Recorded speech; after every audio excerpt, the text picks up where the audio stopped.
Hello and welcome to the Online Announcers Table, where I cover the week in the WWE to the best of my ability. I am SMX, your host with the most, and now let's get into it with Raw. My god, this Raw was awesome. Okay, so first, we have the running thing of John Laurinaitis kissing everyone's ass, just so that he can get out of being fired, because everybody knows that he's gonna be fired. Everyone, there's no question about it. So we have a champion versus champion match with CM Punk and Daniel Bryan. Two Ring of Honor wrestlers, former Ring of Honor wrestlers, sharing the same ring and fighting. It was awesome. But before that, we had Dolph Ziggler and The Miz, I think. Yeah. R-Truth was commentating on that. It was funny.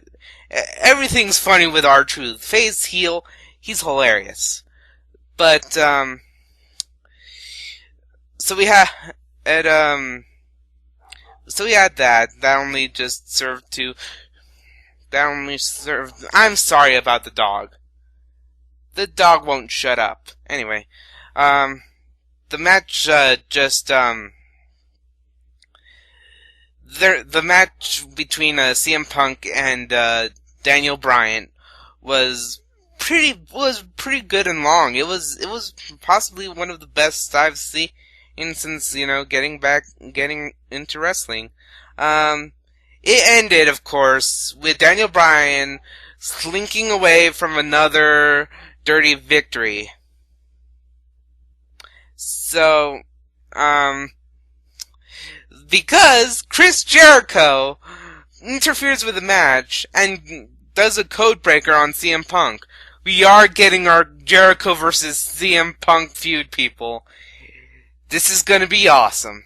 Then we had the Divas match. Not much wrestling because of the sheer volume of existing wrestling matches. I'm not even going to count the Brodus Clay one because, spoilers, he wins. Squash. I really wish that... I kind of want Brodus Clay because his gimmick is hilarious, but I want him to be in an actual wrestling match, again, and not squashing all these jobbers, all these superstars jobbers, I really just want him to be in an actual wrestling match. So we had the Divas match, which was a championship match, which Beth Phoenix won with a squash, but that was because Kane. But that's because it was actually a vehicle for Kane's storyline. This storyline with Kane, Zack Ryder, and John Cena I think it's pretty good. It might not be the best, I haven't graduated from Smart Mark school, so I don't know, but, so we have Kane, and he's about to do something to Eve, and John Cena comes in and beats the ever-loving crap out of him. He takes the step to the ring and beats Kane every time, he stands up. So I think we kind of stepped into face tweener Cena here. I don't know. I really kind of like how they're slowly turning Cena heel. Because that's pretty much all what everyone wants. But I like it how they're doing it slowly, so so that we can kind of gauge how much we like heel Cena. So that was Raw for this week. It was pretty awesome. Oh wait, I forgot. How could I forget this? John Laurinaitis almost getting fired. Yes, almost. See, Triple H puts John Laurinaitis into this humiliation conga just to let him keep his job as the GM. And he's about to fire him. He even mocks him by doing the whole future endeavors speech. And then Undertaker comes out. The bell tolls. And Undertaker comes out. The music is awesome. Everything about this moment is awesome. He meets up with Triple H, circles him, and then does the "you're a dead man" taunt. And then Triple H is all like, "Yeah, no," and exits the ring solemnly.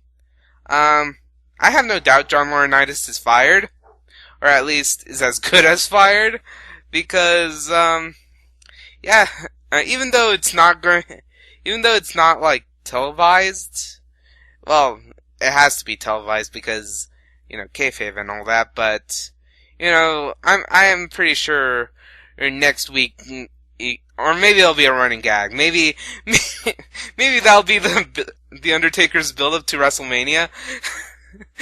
Every time Triple H tries to fire John Laurinaitis, Undertaker just comes out and does that same thing. I don't know, but that was Raw for this week. I'll join you guys back with SmackDown. And now for the SmackDown side of the show. I didn't actually watch SmackDown this week because I had a meeting, but I did get the highlights, so I'll just aid this. I did see Mark Henry get suspended indefinitely. Good. Either get Big Show suspended or Mark Henry suspended, because that feud is not going to end. Just separate those two. This is between Daniel Bryan and whoever the heck they want. Big Show, mostly. Speaking of Daniel Bryan, he's now using his girlfriend as sympathy fuel. Big Show came out and said his thing. Daniel Bryan did his thing, and Big Show attacked Daniel Bryan and tried to apologize to AJ. Big Show was about to hit the WMD on Daniel Bryan, but AJ stopped him, and Bryan goes to AJ. They both escape, and Bryan goes to AJ like, "It's okay. I won't let him hurt you. I won't let him hurt you." It's like, I feel sorry for AJ in this angle. I kind of feel sorry for Daniel Bryan too, the actual guy, not in kayfabe. I hate his kayfabe personality, but yeah.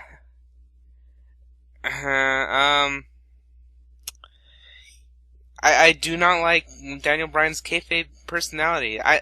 But I do feel sorry that he's kind.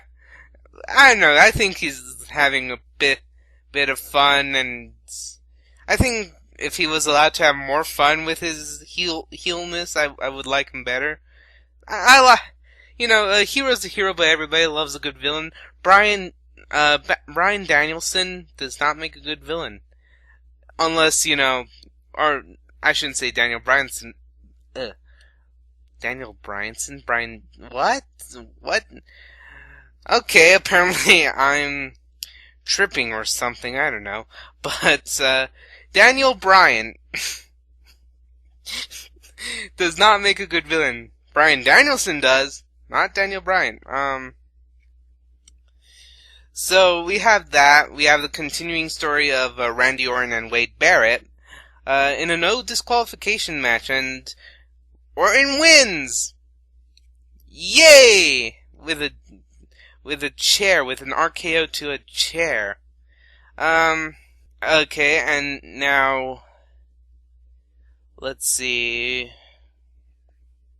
Okay, so the world title the match at the Elimination Chamber will be against Wade Barrett, Big Show, Cody Rhodes, and Randy Orton. I think this would be a good show, and I think this is where I might gain respect for Daniel Bryan. Just because, while I don't respect him now, either he'll get the world title, do his little heel thing, but, still want the world title, or he'll actually defend it by eliminating people, making them, doing the whole you tap before you snap thing, which would be awesome. Sorry. And, I think I would gain more respect for his heel character, because the Elimination Chamber is the one place where you can't slink away from the world title. You can't slink away from anything. Anything goes, and, I really doubt the WWE is going to, do something wacky with one of their, more, famous gimmick matches. So, I look forward to seeing how Elimination Chamber works out. So that's SmackDown so that's the WWE for this week. 5 episodes. Let's see how long I can keep this gravy train rolling. I've been SMX, you've been you, and this has been the Online Announcers Table.